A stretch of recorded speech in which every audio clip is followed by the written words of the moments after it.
The morning mist clung to the forest floor like a ghostly shroud, carrying with it the lingering echoes of battle and loss. Aragorn stood motionless, his weathered hand pressed against an ancient oak, listening to the forest's whispers. The horn of Gondor's final call still seemed to reverberate through the trees, though hours had passed since Boromir's last stand.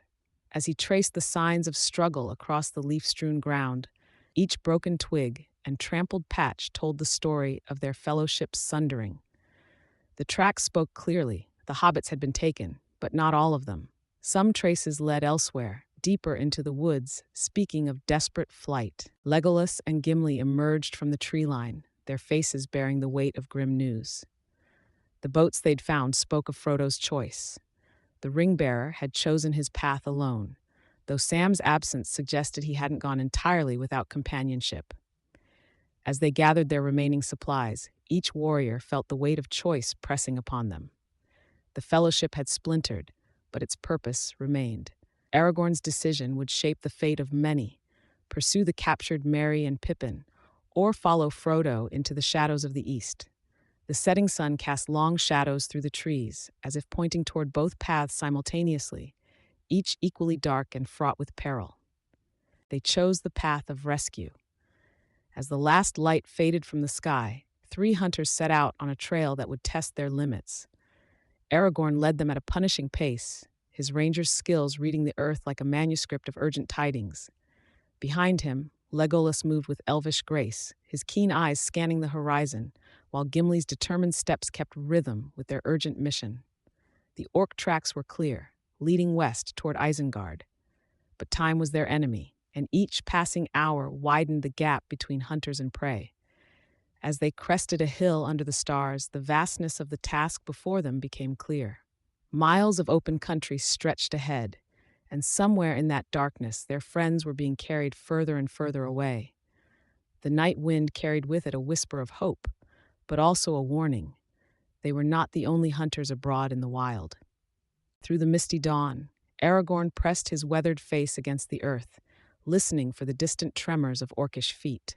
Legolas and Gimli stood nearby, their breath visible in the cold morning air. The trail of their captured companions grew fainter with each passing hour, yet hope remained in the smallest of signs: a torn leaf of Lorien, deliberately dropped by one of the hobbits. The 3 hunters moved with desperate speed across the rolling plains, their hearts heavy with the knowledge that every moment's delay could spell doom for Merry and Pippin. As the sun climbed higher, they discovered trampled grass and scattered crumbs of lembas bread, clever breadcrumbs left by their hobbit friends. The rhythmic thunder of hooves broke the afternoon silence. The 3 companions found themselves surrounded by a patrol of the Rohirrim, their spears glinting in the sunlight. Eomer, 3rd Marshal of the Riddermark, towered above them on his mighty steed, his golden hair flowing beneath his helm. The news he brought was grim. A battle had taken place, and the orcs lay dead and burning. Of hobbits, he had seen no sign. Despite the marshal's warning about the growing shadow in the east, he lent them 2 horses, Hasufel and Arod. As the riders departed, their green cloaks billowing in the wind, our heroes faced a haunting question. Had they come so far only to fail? At the battle site, hope seemed to die among the smoldering remains of the orc pyre. Yet Aragorn's ranger skills revealed a curious tale in the trampled earth, signs of crawling hobbits, leading away from the battle toward the looming eaves of Fangorn Forest.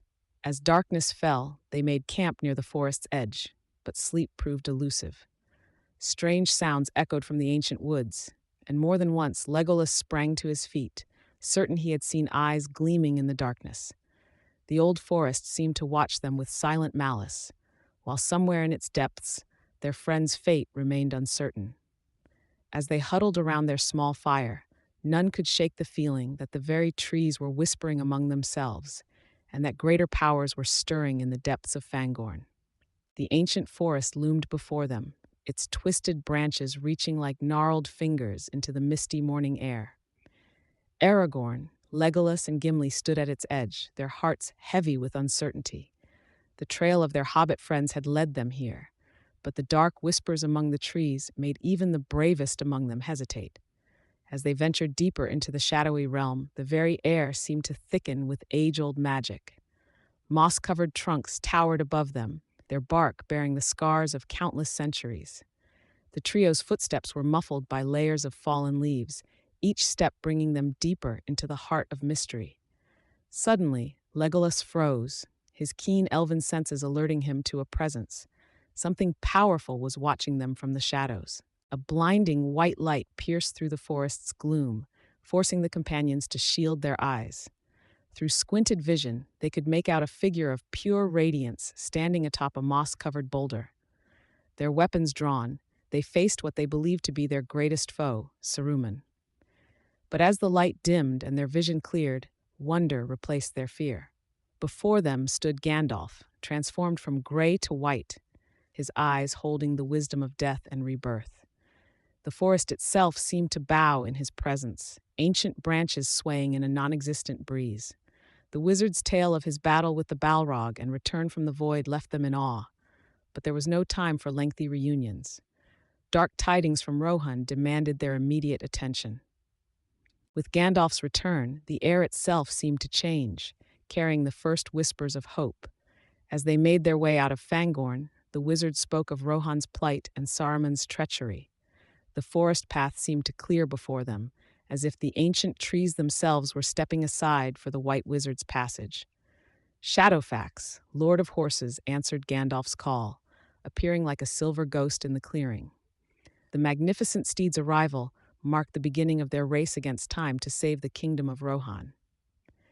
As they prepared to depart, Legolas caught one last glimpse of movement deep in the forest. The trees were awakening, and change was coming to Middle-earth. The four hunters, now reunited with their leader, set their sights on Edoras, knowing that their next challenge would test not only their strength, but their ability to restore faith to a kingdom falling into shadow. As Gandalf, Aragorn, Legolas, and Gimli approached Edoras, the morning sun cast long shadows over the ancient hall of Meduseld. Golden light glinted off the decorated pillars, yet there was no warmth in the welcome they received. Guards with stern faces and suspicious eyes barred their path, demanding they surrender their weapons. The once proud city seemed shrouded in a veil of darkness and mistrust. Inside the hall, they found King Theoden, but he was barely more than a shell of his former self, aged beyond his years, hunched upon his throne, while his sinister advisor, Grima Wormtongue, whispered poison into his ear. The air itself felt thick with decay and forgotten glory. In a moment that would be remembered in song, Gandalf cast aside his gray cloak, revealing blinding white beneath. The hall erupted in brilliant light as he confronted Wormtongue's treachery. Power radiated from the wizard as he broke Saruman's hold over Theoden. The transformation was miraculous. Years fell away from the king's face like autumn leaves, his clouded eyes cleared, and strength returned to his limbs. Éowyn, watching in wonder, saw her uncle truly for the first time in many months. But joy quickly turned to rage as the full extent of Wormtongue's betrayal became clear. The snake-tongued advisor was cast from the hall, fleeing toward Isengard with vengeance in his heart. With clarity restored, Theoden faced the grim reality of his kingdom's peril. News arrived of villages burning, armies marching, and Saruman's forces gathering. The king's hands tightened on his sword hilt as he weighed his options: to ride forth and meet the enemy, or to retreat to the fortress of Helm's Deep. Éomer, newly released from imprisonment, counseled immediate action, while Gandalf warned of greater dangers yet to come.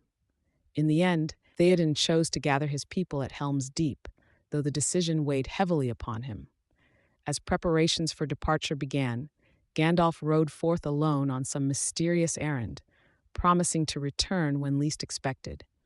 The remaining companions watched him disappear into the gathering dusk, wondering if they would see the White Rider again.